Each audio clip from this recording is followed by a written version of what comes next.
Hi everyone, this is Anam. Welcome to PhD jobs and admission. So आज के इस lecture में मैंने रिसर्च मेथोडोलॉजी के कुछ इंपॉर्टेंट एमसीक्यूज आपके साथ डिस्कस करे हैं जो जनरली आपकी पीएचडी एंट्रेंस एग्जामिनेशन में पूछे जाते हैं। सो इसलिए आप इस वीडियो को एंड तक जरूर देख लीजिएगा for your upcoming doctor Baba Saheb Bhimrao Ambedkar university जो कि लखनऊ में सिचुएटेड है for PhD entrance examination. So video start करने से पहले मैं आपको बता दूं कि आपके डॉक्टर बाबा साहेब भीमराव अंबेडकर यूनिवर्सिटी के जो पीएचडी एंट्रेंस एग्जामिनेशन है उसके एंट्रेंस टेस्ट की आपकी डेट रिलीज हो चुकी है। उस पर मैंने डिटेल में एक वीडियो बनाया है और उस वीडियो की लिंक मैंने आपके साथ डिस्क्रिप्शन बॉक्स में शेयर कर रखी है जिससे कि आप उस वीडियो को देख सको। उसमें आप डिटेल में देखिए, मैंने वहां पर आपको बताया है कि किस तरीके से आपको प्रिपेयर करना है, आपका जो एंट्रेंस टेस्ट है उसका स्केड्यूल किस तरीके से है, कब आपका एंट्रेंस टेस्ट कंडक्ट होने वाला है। सो ये सारी चीजें मैंने आपके साथ उस वीडियो में डिस्कस करी है। सो उस वीडियो को आप एक बार जरूर देख लीजिएगा। और उसी के साथ साथ मैं आपको बता दूं कि आपके डॉक्टर बाबा साहेब भीमराव अंबेडकर यूनिवर्सिटी का जो पीएचडी एंट्रेंस एग्जामिनेशन होता है उसमें दो पार्ट्स होते हैं, part A and part B. So part A में आपको 50 क्वेश्चंस आते हैं रिसर्च मेथोडोलॉजी से रिलेटेड और पार्ट बी में आपको 50 क्वेश्चंस पूछे जाते हैं आपके सब्जेक्ट से स्पेसिफिक। सो मैं आपको बता दूं, आपको इस एग्जामिनेशन को क्वालिफाई करने के लिए भी मिनिमम 50% मार्क्स स्कोर करना होता है। तो इसलिए अगर आप रिसर्च मेथोडोलॉजी की भी अच्छी तरीके से प्रिपरेशन करके जाते हो तो आप इजीली आपके बीबीएयू के पीएचडी एंट्रेंस एग्जामिनेशन को इजीली आप क्रैक कर पाते हो।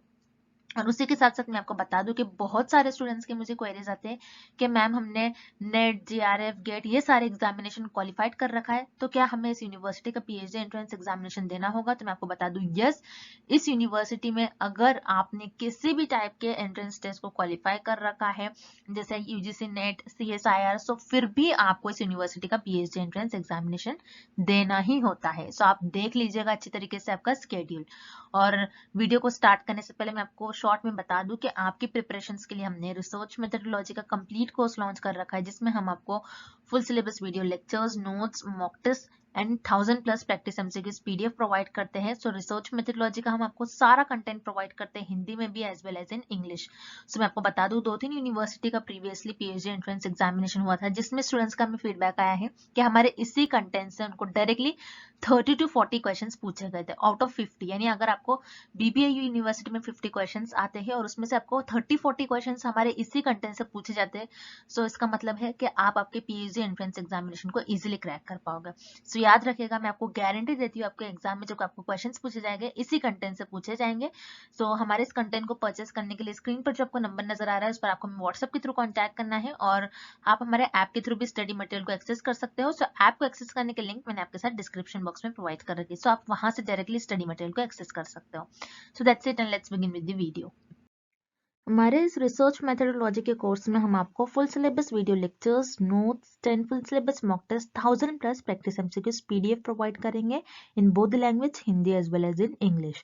सो हमारा जो ये रिसर्च मेथोडोलॉजी का कंटेंट है ये हमने हमारे एक्सपीरियंस के बेसिस पर और जो एक्चुअल पीएचडी एंट्रेंस एग्जाम में क्वेश्चंस पूछे जाते हैं वो सारी चीजें हमारे इस रिसर्च मेथोडोलॉजी के कंटेंट में हमने कवर करे हैं।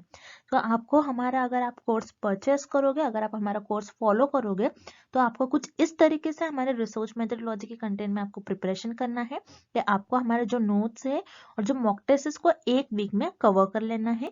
और ये जो 1000+ एमसीक्यूज पीडीएफ है, 1000+ एमसीक्यूज पीडीएफ ये आप आपके एज अ रिविजन के तौर पर यूज कर सकते हो। आप आपके एग्जाम के एक दिन पहले, और अगर आप आपके एग्जाम के इवन 4 to 5 आवर्स पहले भी इसको एक बार रीड कर कर चले जाओगे तो आप एग्जाम में इजीली क्वेश्चंस को मार्क कर कर आ जाओगे। तो मैं आपको गारंटी देती हूँ कि हमारे इसी रिसर्च मेथोडोलॉजी के कंटेंट से आपको एग्जाम में क्वेश्चंस पूछे जाएंगे। हमारे जो स्टूडेंट्स हैं, हमारे जो बैच के स्टूडेंट्स हैं, उन कई स्टूडेंट्स का फीडबैक है कि उनको हमारे इस रिसर्च मेथोडोलॉजी के कंटेंट से डायरेक्टली एग्जाम में 10 to 12 क्वेश्चंस पूछे गए थे। सो हमारे इस स्टडी मटेरियल को परचेस करने के लिए आपको इस नंबर पर हमें व्हाट्सएप के थ्रू कॉन्टैक्ट करना है। याद रखिए, आपको व्हाट्सएप के थ्रू ही हमें कॉन्टैक्ट करना है। और आप अगर मैसेज करते हो, मैसेज करने के विद इन 15 to 20 मिनट्स में आपको सारा स्टडी मटेरियल प्रोवाइड कर देंगे। और आप हमारे ऐप को भी डाउनलोड कर सकते हो जो कि है ग्लोबल ऑनलाइन ऐप। सो इस ऐप पर आपको 1 मंथ की वैलिडिटी मिलेगी और अगर आप ऐप पर जाते हो तो आपको डायरेक्टली वहां पर सारा कंटेंट इजीली अवेलेबल हो जाएगा। और ऐप को डाउनलोड करने के लिंक मैंने डिस्क्रिप्शन बॉक्स में प्रोवाइड कर रखी है। सो वहां से आप हमारे ऐप को एक्सेस कर सकते हो। And let's begin with the video. An independent variable means, इस क्वेश्चन में हमें इंडिपेंडेंट वेरिएबल का मतलब बताना है कि इंडिपेंडेंट वेरिएबल क्या होता है। जैसे हमें पता है एक्सपेरिमेंटल रिसर्च में हम इंडिपेंडेंट वेरिएबल का इफेक्ट देखते हैं कि डिपेंडेंट वेरिएबल पर वो कैसा इफेक्ट दिखा रहा है। सो इंडिपेंडेंट वेरिएबल को हम एक्सपेरिमेंट में चेंज करते हैं, मैनिपुलेट करते हैं और उसका इफेक्ट देखते हैं वो किस तरीके से इफेक्ट बता रहा है। सो ये होता है आपका इंडिपेंडेंट वेरिएबल। अब वन बाय वन हम ऑप्शंस की तरफ चलते हैं और देखते हैं कि इंडिपेंडेंट वेरिएबल का करेक्ट मीनिंग किस ऑप्शन में हमें गिवन है। सो ऑप्शन ए आपको गिवन है a variable which is only used in control variable। No यहाँ पर आपका ऑप्शन ए इनकरेक्ट हो जाएगा बिकॉज रिसर्च में हम इंडिपेंडेंट वेरिएबल को कंट्रोल नहीं कर सकते, एज अ कंट्रोल वेरिएबल नहीं यूज करते, बल्कि एक्सट्रेनियस वेरिएबल जो होते हैं, जो एक्स्ट्रा वेरिएबल्स होते हैं, उनको रिसर्च अपने रिसर्च में कंट्रोल करने की कोशिश करते हैं। सो ये एक्सट्रेनियस वेरिएबल होते हैं जिनको रिसर्चर कंट्रोल करने की कोशिश होते हैं। सो वो एज अ कंट्रोल वेरिएबल उनको यूज करा जाता है, ना कि इंडिपेंडेंट वेरिएबल को। Then option B, a variable which is served at the aim of an experiment। ऐसे वेरिएबल जो एक्सपेरिमेंट का एम होते हैं, मतलब इंडिपेंडेंट वेरिएबल आपका ऐसा वेरिएबल होगा जो एक्सपेरिमेंट का एम होता है नहीं, लेकिन एक्सपेरिमेंट में, एक्सपेरिमेंटल रिसर्च में हम जो एक्सपेरिमेंट्स परफॉर्म करते हैं, एक्सपेरिमेंट का हमारा क्या एम होता है कि हम ये देखें कि इंडिपेंडेंट वेरिएबल कैसा इफेक्ट दिखा रहा है डिपेंडेंट वेरिएबल पर। सिर्फ इंडिपेंडेंट वेरिएबल रिसर्चर का एम नहीं होते, बल्कि इंडिपेंडेंट एंड डिपेंडेंट वेरिएबल ये दोनों भी होते हैं, इनके बीच में कैसा रिलेशन है ये फाइंड करना एक्सपेरिमेंट का हमारा एम होता है। सो यहाँ पर आपका ऑप्शन बी भी इनकरेक्ट हो जाएगा। Then option C, a variable which shows us the effect of the manipulation. मतलब ये वेरिएबल हमें कुछ इफेक्ट दिखा नहीं रहा है, हम इसका इफेक्ट देख रहे हैं, ये हमें इफेक्ट नहीं शो कर रहा है। इंडिपेंडेंट वेरिएबल को हम मैनिपुलेट करते हैं, इसमें कोई हमें चेंजेस नहीं दिखते। इंडिपेंडेंट वेरिएबल यहाँ पर हम खुद करते हैं, हम किस में देखते हैं क्या चेंज हो रहा है, इसके चेंज, इंडिपेंडेंट वेरिएबल के चेंज करने पर हम डिपेंडेंट वेरिएबल का इफेक्ट देखते हैं कि इंडिपेंडेंट वेरिएबल डिपेंडेंट वेरिएबल पर किस तरीके से इफेक्ट बता रहा है या फिर शो कर रहा है। सो यहाँ पर आपका ऑप्शन सी भी इनकरेक्ट हो जाएगा। सो ऑप्शन सी आपका डिपेंडेंट वेरिएबल अगर पूछा होता ऑप्शन में तो यहाँ पर आपका ऑप्शन सी करेक्ट हो जाता, लेकिन हमें इंडिपेंडेंट वेरिएबल का मीनिंग पूछ रहा है, इसलिए इस क्वेश्चन का करेक्ट ऑप्शन हो जाएगा option D, a variable which is manipulated और varied in some way. Yes, independent variable को रिसर्चर चेंज करते हैं रिसर्च में, मैनिपुलेट करते हैं, मैनिपुलेट का मतलब होता है चेंज करते हैं, और थोड़े बहुत वेरिड मतलब ऊपर नीचे कुछ उसका इफेक्ट को कम ज्यादा कर कर देखेंगे कि वो डिपेंडेंट वेरिएबल पर कैसा इफेक्ट दिखा रहा है। सो बेसिकली एक्सपेरिमेंट में इंडिपेंडेंट वेरिएबल को रिसर्चर मैनिपुलेट करते हैं और चेंज करते हैं। दैट्स व्हाई आपका करेक्ट ऑप्शन हो जाएगा option A, a variable which is manipulated और varied in some way. Next, what does a random assignment involve. इस क्वेश्चन में हमें फाइंड आउट करना है कि रैंडम असाइनमेंट किस ऑप्शन को इन्वॉल्व कर रहा है और रैंडम असाइनमेंट से रिलेटेड कौन सा ऑप्शन हमें गिवन है। रैंडम असाइनमेंट का मतलब क्या होता है, जैसे रिसर्चर अपने रिसर्च में सैंपल सेलेक्ट करते हैं, मतलब पॉपुलेशन में से कुछ मेंबर्स को सिलेक्ट करते हैं, यानी उनको सैंपल्स को सिलेक्ट करना होता है। तो सैंपल को किस तरीके से सिलेक्ट कर रहे हैं रिसर्चर, मतलब सैंपल को रैंडमली सिलेक्ट कर रहे हैं। अब पॉपुलेशन में बहुत सारे लोग हैं, रिसर्चर ने रैंडमली किस भी लोगों, कोई भी लोगों को सिलेक्ट कर लिया, तो इसका मतलब होता है रिसर्चर ने जो सैंपल सिलेक्ट कर लिया वो रैंडमली सिलेक्ट करा।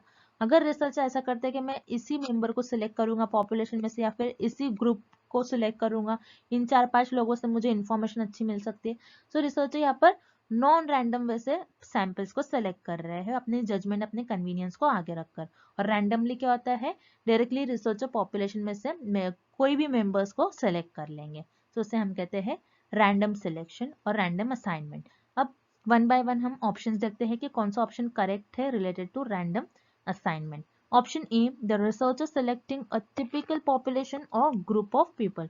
तो यहाँ पर क्या बता रहा है हमें ऑप्शन है कि रिसर्चर ने पॉपुलेशन में से एक टिपिकल ग्रुप को ही सिलेक्ट कर लिया और वो उनका सैंपल बन गया। मतलब एक ग्रुप को ही सिलेक्ट कर लिया तो रिसर्चर को क्या लग रहा है कि मुझे इसी ग्रुप से इंफॉर्मेशन मिल सकती है, डेटा मिल सकता है। तो यहाँ पर रिसर्चर रैंडम वे से सैंपल को सिलेक्ट नहीं कर रहे, बल्कि अपनी कन्वीनियंस को आगे रखकर सिलेक्ट कर रहे हैं। तो यहाँ पर आपका ऑप्शन ए इनकरेक्ट हो जाएगा। Then option B, using a sample of people that the researcher does not know about। So इसको ऑप्शन में हमें बता रहा है कि पॉपुलेशन में से रिसर्चर ने ऐसे सैंपल को सिलेक्ट कर लिया जिनके बारे में रिसर्चर को पता ही नहीं है। तो ऐसा नहीं होता है, जिन पॉपुलेशन में से मेंबर्स को सिलेक्ट करेंगे रिसर्चर को, उनके बारे में तो पता ही होगा कुछ ना कुछ। सो यहाँ पर आपका ऑप्शन भी इनकरेक्ट हो गया। Then option C, haphazard choice of assigning participants to a study। Haphazard का मतलब क्या होता है कि रिसर्चर को लग रहा है कि मुझे इस पर्सन से डेटा मिल सकता है, तो उसको ले लिया रिसर्चर ने, इस पर्सन को रिसर्चर ने ले लिया। अब इस पर्सन से रिसर्चर को डेटा नहीं मिल रहा है, तो रिसर्चर ने क्या कर लिया, दूसरा पर्सन ले लिया। सो यहाँ पर अगेन रिसर्चर अपनी कन्वीनियंस के बेसिस पर, अपनी जजमेंट के बेसिस पर पॉपुलेशन में से सैंपल को सिलेक्ट करे, उनकी चॉइस के बेसिस पर। हैप्पैजार्ड का मतलब हिट एंड मिस भी होता है, हिट एंड मिस मतलब एक को ले रहे हैं, उससे नहीं मिल रहा है तो फिर उसको छोड़कर किसी और से ले रहे हैं, किसी और पर्सन से ले रहे हैं। मतलब रिसर्चर यहाँ पर अपनी चॉइस आगे रख रहे हैं, अपनी कन्वीनियंस, अपना जजमेंट आगे रखकर ले रहे हैं। तो ये आपका रैंडम असाइनमेंट से रिलेटेड करेक्ट ऑप्शन नहीं होगा। सो यहाँ पर आपका ऑप्शन सी भी इनकरेक्ट हो गया। Then option D, use of random procedure so that each possible outcome has an equal chance of being selected. So yes, this option is correct about random assignment. Random assignment से related आपका यहाँ पर option D correct होगा, because option D में आपको बता रहा है कि आप पॉपुलेशन में से अपने जिन जिन मेंबर्स को आप सिलेक्ट करोगे, अगर आप रैंडम वे से, अगर आप रैंडमली पॉपुलेशन में से मेंबर्स को सिलेक्ट कर रहे हो, तो हो सकता है पॉपुलेशन में से हर एक मेंबर्स के सिलेक्ट होने का चांस इक्वल होगा, हर एक मेंबर के सिलेक्ट होने का चांस होगा, क्योंकि यहाँ पर आप ये नहीं बता रहे कि इसी पर्सन से मुझे इन्फॉर्मेशन मिल सकती है तो मैं इसी को लूंगा। तो रिसर्चर कोई भी पर्सन को ले सकते हैं, मतलब पॉपुलेशन में से हर एक मेंबर्स के सिलेक्ट होने का चांस इक्वल हो जाता है और हर एक का चांस हो जाता है सिलेक्ट होने का सैंपल के लिए, ओके, हर एक पर्सन का। सो यहाँ पर आपका ऑप्शन डी करेक्ट हो जाएगा about random assignment. Next, which one is not an example of subjective variable. इस क्वेश्चन में हमें पूछ रहा है कि सब्जेक्टिव वेरिएबल का एग्जाम्पल हमें किस ऑप्शन में गिवन नहीं है। अब सब्जेक्टिव वेरिएबल क्या होता है पहले आपको ये पता होना चाहिए। सब्जेक्टिव वेरिएबल वो वेरिएबल होते हैं जिसमें हमारे पास जो भी डेटा अवेलेबल होता है वो नंबर्स के फॉर्म में अवेलेबल नहीं होता है। आपको याद रखना है, सब्जेक्टिव वेरिएबल्स में हमारे पास जो भी डेटा होता है या फिर सब्जेक्टिव वेरिएबल्स में जो भी हमारे पास पार्टिसिपेंट्स से रिलेटेड कुछ भी डेटा होता है वो उनके फीचर्स और कैरेक्टरिस्टिक्स को बताता है और डिस्क्राइब करता है। सो सब्जेक्टिव वेरिएबल्स में हमारे पास जो भी डेटा होता है वो जनरली नंबर्स के फॉर्म में अवेलेबल नहीं होता है, बल्कि वो किसी के फीचर्स और कैरेक्टरिस्टिक्स को बताता है। अब वन बाय वन हम ऑप्शंस देखते हैं और देखते हैं कि किस ऑप्शन में हमें सब्जेक्टिव वेरिएबल का एग्जाम्पल गिवन नहीं है। सेक्स क्या होता है, जेंडर, मेल या फिर फीमेल। सो यहाँ पर मेल या फिर फीमेल है तो हमारे पास नंबर्स के फॉर्म में अवेलेबल नहीं है डेटा, अगेन ये आपका सब्जेक्टिव वेरिएबल का एग्जाम्पल होगा। देन रिलीजन, रिलीजन भी आप क्या करोगे, डिफरेंट डिफरेंट रिलीजन है, रिलीजन को कोई नंबर्स नहीं है, किसी रिलीजन का कोई नंबर नहीं है। सो यहाँ पर रिलीजन किसी का फीचर बता रहा है कि आप कौन से रिलीजन से हो, तो सब्जेक्टिव वेरिएबल का भी ये एग्जाम्पल हो जाएगा। सो यहाँ पर आपका option B, religion subjective variable का एग्जाम्पल हो जाएगा। देन रेस, रेस क्या होता है कि जनरली फिजिकल ट्रेट्स को बताता है रेस, जैसे किसी के स्किन कलर को, कोई ज्यादा डार्क है, कोई फेयर है, किसी का हेयर टेक्सचर, किसी के फेशियल फीचर्स और किसी का आई फॉर्मेशन। सो ये सारे रेस में आता है, जिसमें आप बोलते हैं किसी का फिजिकल ट्रेट्स वो कैसा दिखता है उसको हम रेस कहते हैं। सो रेस ये भी आपका सब्जेक्टिव वेरिएबल का एग्जाम्पल होता है। Then last is income. Income, आप इनकम को कोई फीचर नहीं होता है, इनकम को आप एक्सप्लेन नहीं कर सकते, इनकम नंबर्स के फॉर्म में होती है। ऑलवेज इनकम आपको नंबर्स के फॉर्म में देखने मिलेंगे, किसी की 70,000, 80,000, 90,000। सो यहाँ पर इनकम में आपके पास जो भी डेटा अवेलेबल होता है जनरली नंबर्स के फॉर्म में होता है। सो इनकम आपका ये सब्जेक्टिव वेरिएबल का एग्जाम्पल नहीं होगा। सो यहाँ पर आपका option D is the right answer. Next, fundamental research is also known as. इस क्वेश्चन में हमें फाइंड आउट करना है कि फंडामेंटल रिसर्च को और हम क्या कहते हैं। So very simple question, fundamental research क्या होती है, जिसमें researcher new theories, new concept and new ideas को डेवलप करते हैं ताकि वो अपनी नॉलेज को इंक्रीज कर सके, अपनी क्यूरियोसिटी को फुलफिल कर सके। सो बेसिकली फंडामेंटल रिसर्च में रिसर्चर का एम होता है न्यू थियोरीज, न्यू कॉन्सेप्ट और न्यू आइडियाज को डेवलप करे, ताकि उनको हर एक चीज जानने की चाहत होती है, उनको क्यूरियोसिटी होती है कि ऐसी चीजें क्यों हैपन हो रही है, फेनोमेना क्यों हैपन हो रहा है। So researcher basically fundamental research में क्यों कुछ new concept, new theories and new ideas को डेवलप करते हैं। सो याद रखिएगा, fundamental research is also known as pure research, because fundamental research में रिसर्चर जिस भी चीज को डेवलप करते हैं, जो भी चीज डेवलप करते हैं सारी न्यू होती है, और जो भी चीज न्यू होती है उसे हम कहते हैं वो प्योर है। So fundamental research is also known as pure research. उसी तरीके से रिमेनिंग ऑप्शन भी हम देख लेते हैं। एक्शन रिसर्च क्या होता है, जिसमें हम किसी भी प्रॉब्लम को इमीडिएटली सॉल्व करते हैं, लेकिन फंडामेंटल रिसर्च में हम कोई प्रॉब्लम को इमीडिएटली सॉल्व नहीं करते, बल्कि न्यू थ्योरीज, न्यू कॉन्सेप्ट और न्यू आइडियाज को डेवलप करते हैं। सो यहाँ पर आपका ऑप्शन है इनकरेक्ट हो जाएगा। देन ऑप्शन बी सर्वे। सर्वे क्या होता है, सर्वे एक डेटा कलेक्शन टूल है जिसके थ्रू आप रिसर्च में डेटा कलेक्ट करते हो। तो सर्वे में अगेन आप कोई न्यू थियोरीज और न्यू कॉन्सेप्ट, न्यू आइडियाज को डेवलप नहीं करते हो। सो यहाँ पर आपका ऑप्शन बी भी इनकरेक्ट हो जाएगा। Then option C pilot study. Pilot study क्या होती है, पायलट स्टडी याद रखिएगा स्मॉल स्केल पर की जाती है, ये देखने के लिए कि वो स्टडी जो स्टडी है वो सक्सेसफुल हो रही है फिर नहीं है। बेसिकली हम किसी भी स्टडी की फिजिबिलिटी देखते हैं, किसी भी रिसर्च की फिजिबिलिटी देखते हैं कि ऐसी चीज पहले हम स्मॉल स्केल पर परफॉर्म करते हैं, अगर वो सक्सेसफुल हो रही है फिर उसको हम लार्ज स्केल पर परफॉर्म करते हैं। सो बेसिकली पायलट स्टडी हम स्मॉल स्केल पर टेस्ट कर देखते हैं वो सक्सेसफुल हो रही है या फिर नहीं हो रही है। सो अगेन पायलट स्टडी में हम कोई न्यू थियोरीज, न्यू कॉन्सेप्ट और न्यू आइडियाज को डेवलप नहीं करते। सो यहाँ पर आपका ऑप्शन सी भी इनकरेक्ट हो जाएगा। So fundamental research is also known as pure research. So यहाँ पर आपका ऑप्शन डी करेक्ट हो जाएगा। Next, following are the number of sold units of 15 products at a store: 12, 14, 15, 18, 19, 21, 21, 31, 32, 46, 53, 57, 58 and 59. What is the sum of the median and mode? इस question में हमें given है कि 15 प्रोडक्ट है, एक स्टोर में 15 टोटल प्रोडक्ट्स है, उन प्रोडक्ट के हमें सोल्ड गिवन है, मतलब वो 15 प्रोडक्ट जो है टोटल वो कुछ उस स्टोर में बिके हैं। सो कितने कितने प्रोडक्ट, कितने 15 प्रोडक्ट बिके हैं उनका हमें डेटा गिवन है कि एक प्रोडक्ट जो होगा वो 12 बार बिका होगा, एक प्रोडक्ट 14 बार बिका होगा, ये हमें इस तरीके से डेटा गिवन है। अब इस डेटा का हमें median and mode find out करना है और उनका सम निकालना है। देन याद रखिएगा मीडियन एंड मोड क्या होता है, पहले तो आपको ये पता होना चाहिए।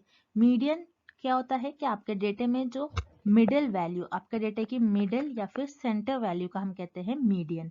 और मोड किसे कहते हैं, आपके डेटे में जो सबसे ज्यादा बार और सबसे मैक्सिमम बार जो वैल्यू रिपीट हो रही है उससे हम कहते हैं मोड।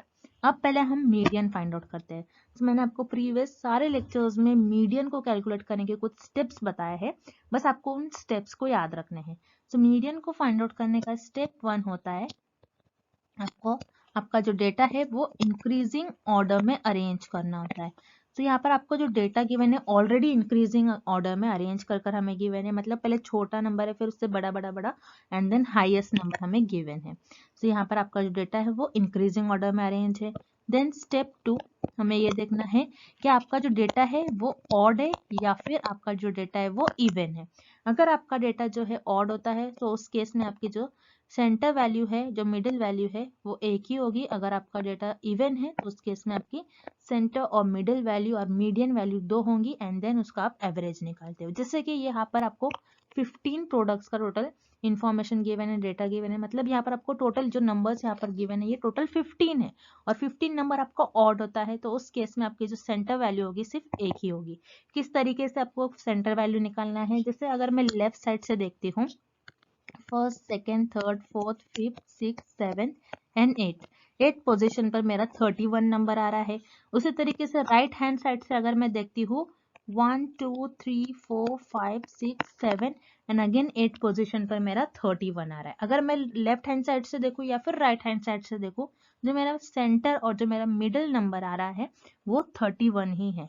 तो इस केस में मेरी जो मिडिल वैल्यू, इस डेटा की मिडिल वैल्यू और जो मीडियन वैल्यू होगी वो हो जाएगी मेरी 31। तो याद रखिएगा आपकी जो मीडियन है, मीडियन की वैल्यू है 31। उसी तरीके से हम मोड कैलकुलेट कर लेते हैं। मोड क्या होता है, बहुत सिंपल होता है, आपके डेटा में जो सबसे ज्यादा बार रिपीट हो रही है वैल्यू, सबसे मैक्सिमम टाइम रिपीट हो रही है, सबसे ज्यादा बार ऐसी वैल्यू जो रिपीट हो रही है उसे हम कहते हैं मोड। उसी तरीके से यहाँ पर आपको डेटा देखना है, इस डेटा में आपकी 21 एंड 21 ये वैल्यू 2 बार रिपीट हो रही है। तो आपका इस केस में मोड की वैल्यू हो जाएगी आपकी 21। अब हमें क्या करना है, मीडियन एंड मोड ये दोनों की भी हमें सम निकालना है। सम क्या होता है, sum is nothing but addition, आपको ऐड करना है। मीडियन प्लस मोड को आपको ऐड करना है। मीडियन कितना है आपका 31 प्लस मोड 21। सो 31 प्लस 21 की वैल्यू हो जाएगी आपकी 52। तो यहाँ पर मीडियन एंड मोड का जो आपका सम आ रहा है वो है 52। तो यहाँ पर आपका करेक्ट ऑप्शन हो जाएगा ऑप्शन ए 52। नेक्स्ट, बिब्लियोग्राफी मीन्स, इस क्वेश्चन में हमें फाइंड आउट करना है कि बिब्लियोग्राफी का मतलब क्या होता है। So bibliography means a list of referred book, research papers and etcetera. तो ये होती है आपकी बिब्लियोग्राफी। अब इसका मतलब क्या होता है, सो याद रखिएगा बिब्लियोग्राफी आप कहाँ पर लिखते हो, आपके रिसर्च आर्टिकल में लिखते हो आपका बिब्लियोग्राफी। रिसर्च आर्टिकल में आप बिब्लियोग्राफी लिखते हो, तो रिसर्च आर्टिकल के जो एक्स्ट्रा चैप्टर्स होते हैं, जो आपके एडिशनल चैप्टर्स होते हैं, यहाँ पर आप बिब्लियोग्राफी लिखते हो। सो बिब्लियोग्राफी आप कहाँ पर लिखते हो, रिसर्च आर्टिकल में। रिसर्च आर्टिकल में आप एक्स्ट्रा चैप्टर्स में जो सप्लीमेंट्री चैप्टर्स होते हैं, जो एडिशनल चैप्टर्स होते हैं, उसमें आप बिब्लियोग्राफी लिखते हो। सो बिब्लियोग्राफी को याद रखिए हम लिस्ट ऑफ रेफरेंस भी कहते हैं। सो बिब्लियोग्राफी को हम लिस्ट ऑफ रेफरेंस भी कहते हैं। तो जैसे रेफरेंस का मतलब क्या होता है, आपने आपके रिसर्च में किसी और रिसर्चर का कंटेंट यूज किया होगा तो आप उनका नेम प्रॉपर मेंशन करते हैं, तो उसे हम कहते हैं रेफरेंस। ऐसे बहुत सारे रेफरेंसेस को हम कहते हैं bibliography. So bibliography is list of referred book और रिसर्च पेपर एक्सेट्रा। तो ये होता है आपका बिब्लियोग्राफी। देन हम रिमेनिंग ऑप्शन भी देख लेते हैं जो इनकरेक्ट है। फुटनोट्स, फुटनोट्स क्या होता है, जैसे अपने रिसर्च आर्टिकल्स में आपके कोई एक पेपर है, उस पेपर में या फिर कोई एक पेज है, उस पेज में अगर आप कोई कंटेंट लिख रहे हो तो उसी पेज के नीचे आप फुटनोट लिखते हो और बताते हो वो कंटेंट आपने कहाँ से लिया है। सो फुटनोट्स ये आपके एडिशनल चैप्टर्स में आप नहीं लिखते हो, बल्कि आपका जो कंटेंट है, जिस चैप्टर पे जिस पेज पर आपका कंटेंट है, उसी पेज पर आप नीचे फुटनोट्स में बताते हो आपने वो कंटेंट कहाँ से लिया है। सो ये आपका बिब्लियोग्राफी नहीं होता है। कोटेशंस क्या होता है, कोटेशंस का मतलब होता है अगर आपने किसी और रिसर्चर का वर्क यूज करा है तो उसको आपको रिसर्च में इस तरीके से कोटेशन मार्क्स में इसको प्रेजेंट करना होता है। सो कोटेशन को हम बिब्लियोग्राफी नहीं कहते। सो यहाँ पर आपको ऑप्शन बी भी इनकरेक्ट हो जाएगा। Then option D, biography.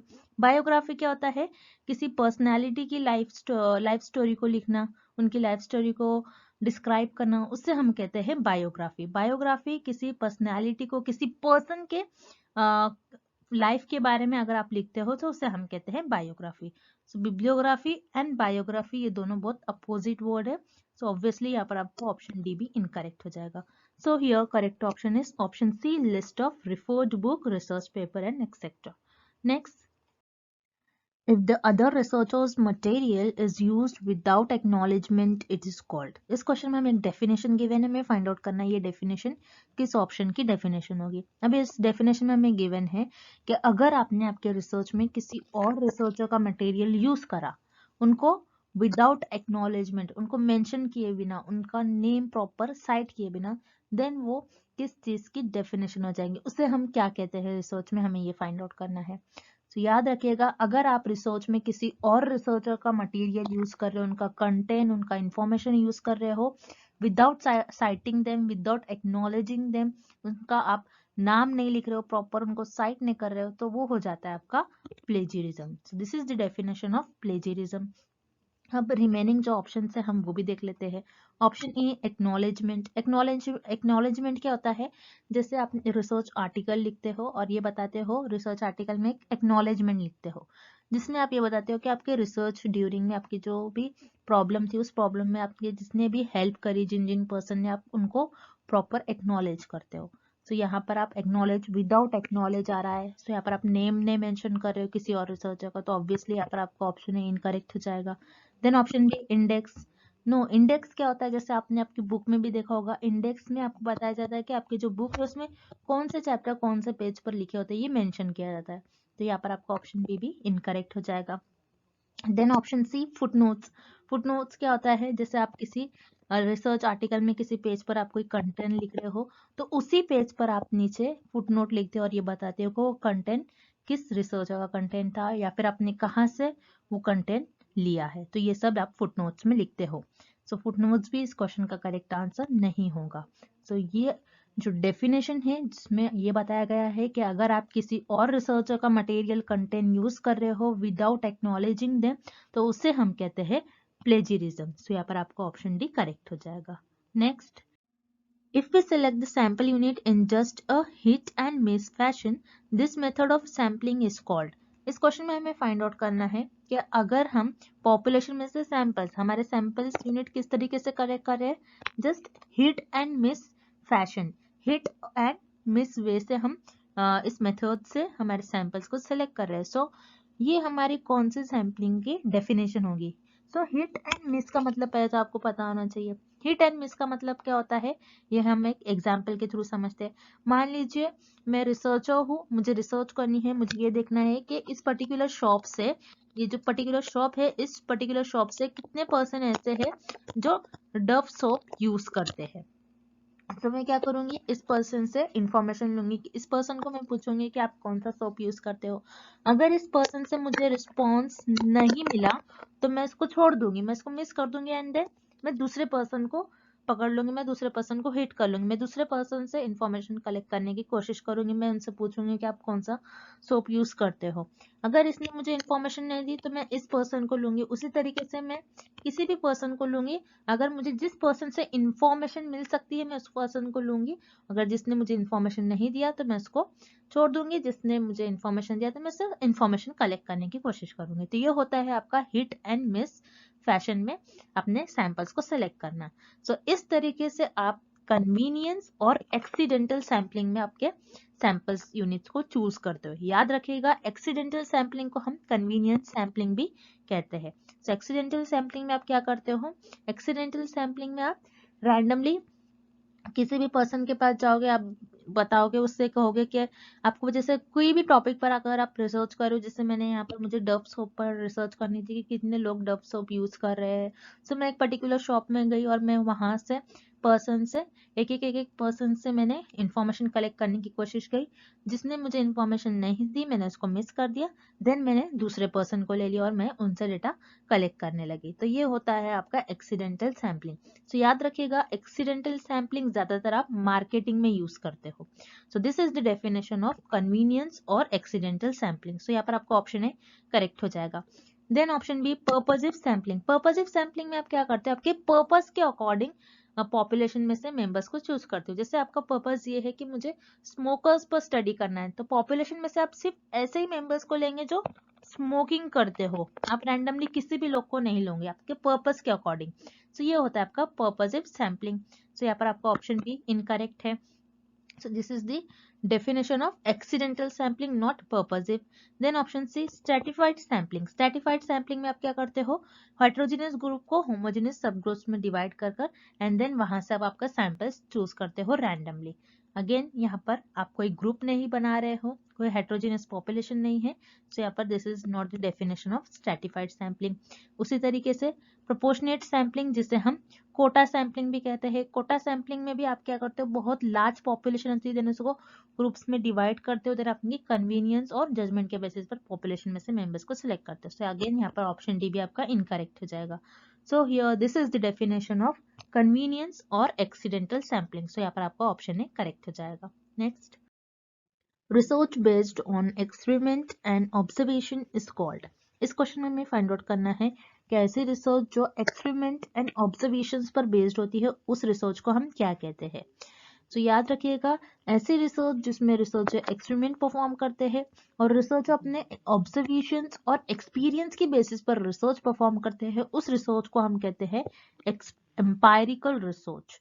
सो याद रखिएगा, एम्पायरिकल रिसर्च वो रिसर्च होती है जिसमें रिसर्चर एक्सपेरिमेंट परफॉर्म करते हैं, चीजों को टेस्ट करते हैं एंड देन ऑब्जर्वेशन के उनके एक्सपीरियंस के बेसिस पर रिसर्च परफॉर्म करते हैं, उसे हम कहते हैं एम्पायरिकल रिसर्च। सो यहाँ पर आपका ऑप्शन डी करेक्ट हो जाएगा। देन हम रिमेनिंग ऑप्शंस भी देख लेते हैं। Option a clinical research. Clinical research क्या होती है, क्लिनिकल रिसर्च में पीपल के हेल्थ या फिर इलनेस के बारे में रिसर्चर स्टडी करते हैं। सो क्लिनिकल रिसर्च, तो इस क्वेश्चन का करेक्ट ऑप्शन नहीं होगा, बिकॉज क्लिनिकल रिसर्च में रिसर्चर ऑब्जर्वेशन और उनके एक्सपीरियंस को आगे नहीं रख सकते। सो यहाँ पर आपको ऑप्शन इनकरेक्ट हो जाएगा। Then option B experimental research. Experimental research में रिसर्चर क्या करते हैं, बेसिकली हाइपोथेसिस को टेस्ट करते हैं। एक्सपेरिमेंटल रिसर्च में रिसर्चर हाइपोथेसिस को टेस्ट करते हैं और ये देखते हैं कि जो वेरिएबल्स है उनके बीच में कैसा कॉज एंड इफेक्ट रिलेशनशिप है। बेसिकली एक्सपेरिमेंटल रिसर्च में हम इंडिपेंडेंट वेरिएबल का इफेक्ट देखते हैं कि डिपेंडेंट वेरिएबल पर वो क्या कैसा इफेक्ट बता रहा है। सो अगेन यहाँ पर ऑप्शन बी भी आपका इनकरेक्ट हो जाएगा। Then option C laboratory research. Laboratory research क्या होती है? ऐसी रिसर्च जो सिर्फ और सिर्फ लैब्स में परफॉर्म की जाती है, उसे हम कहते हैं लेबोरेटरी रिसर्च। सो यहाँ पर आपका ऑप्शन सी भी इनकरेक्ट हो जाएगा। सो ऐसी रिसर्च जो रिसर्च हो जिस रिसर्च में रिसर्चर एक्सपेरिमेंट परफॉर्म करते हैं और रिसर्चर के ऑब्जर्वेशंस और एक्सपीरियंस पर वो रिसर्च बेस्ड होती है, उस रिसर्च को हम कहते हैं एम्पायरिकल रिसर्च। सो यहाँ पर आपका ऑप्शन डी करेक्ट हो जाएगा। Next, A systematic step-by-step procedure which follows logical process of reasoning is। इस क्वेश्चन में हमें फाइंड आउट करना है कैसा सिस्टमैटिक प्रोसीजर जो लॉजिकल प्रोसेस ऑफ रीजनिंग को फॉलो करता है, उससे हम उस मेथड को हम क्या कहते हैं? सो उस मेथड को हम कहते हैं साइंटिफिक मेथड। सो याद रखिएगा साइंटिफिक मेथड क्या होता है? जिसमें आप सिस्टमैटिक मतलब स्टेप बाय स्टेप प्रॉपर एक स्ट्रक्चर फॉलो करते हो और जो कि लॉजिक पर बेस्ड होता है, ऐसा प्रोसेस जो लॉजिक पर बेस्ड होता है, तो उसे हम कहते हैं साइंटिफिक। तो जैसे कि आप देख रहे हो इस क्वेश्चन में सिस्टमैटिक, लॉजिक एंड साइंटिफिक ये सारे आपके रिसर्च के कैरेक्टरिस्टिक्स होते हैं। तो इन्हीं को आपको देखकर इस क्वेश्चन का आंसर मार्क करना है, आपको गेस करना है। जैसे सिस्टमैटिक, लॉजिक और साइंटिफिक ये तीनों भी आपके रिसर्च के कैरेक्टरिस्टिक्स होते हैं। तो एक ऐसा सिस्टमैटिक प्रोसीजर जो लॉजिकल प्रोसेस ऑफ रीजनिंग को फॉलो करता है, उससे हम कहते हैं साइंटिफिक मेथड। सो यहाँ पर आपका ऑप्शन डी करेक्ट हो जाएगा। देन जो इनकरेक्ट ऑप्शन है उसको भी हम डिस्कस कर लेते हैं। जैसे experimental method, experiment method and observation method, ये दोनों भी ऐसे मेथड है जिनके थ्रू आप डेटा को कलेक्ट करते हो। ये कोई एक ऐसा मेथड नहीं होता, एक सिस्टमैटिक मेथड नहीं होता, एक सिस्टमैटिक प्रोसीजर नहीं होता जिसमें आप लॉजिकल प्रोसेस ऑफ रीजनिंग को फॉलो करते हो। तो यहाँ पर आपका ऑप्शन ए बी दोनों भी इनकरेक्ट हो जाएगा। Then option C deduction method. Deduction method क्या होता है? डिडक्शन मेथड वो मेथड होता है जिसमें आपके पास ऑलरेडी थ्योरी अवेलेबल होती है, उस थ्योरी का आप यूज कर कर उस थ्योरी पर हाइपोथेसिस ले डाउन कर कर उस थ्योरी पर ऑब्जर्व करते हो, उस थ्योरी को एनालिसिस करते, आपके हाइपोथेसिस को आप ऑब्जर्व करोगे, एनालिसिस करोगे एंड देन आप रिजल्ट बताओगे, आपका कंक्लूजन बताओगे क्या है। तो डिडक्शन मेथड ये आपका किसी थ्योरी को प्रूफ करने के लिए यूज करा जाता है। सो यहाँ पर आपका ऑप्शन सी भी इनकरेक्ट हो जाएगा। सो ऐसा सिस्टमैटिक प्रोसीजर जो आपके लॉजिकल प्रोसेस ऑफ रीजनिंग को फॉलो करता है, उसे हम कहते हैं साइंटिफिक मेथड। सो यहाँ पर आपका ऑप्शन डी करेक्ट हो जाएगा, scientific method. And thank you for watching this video. Good luck with your preparation and see you tomorrow with another video.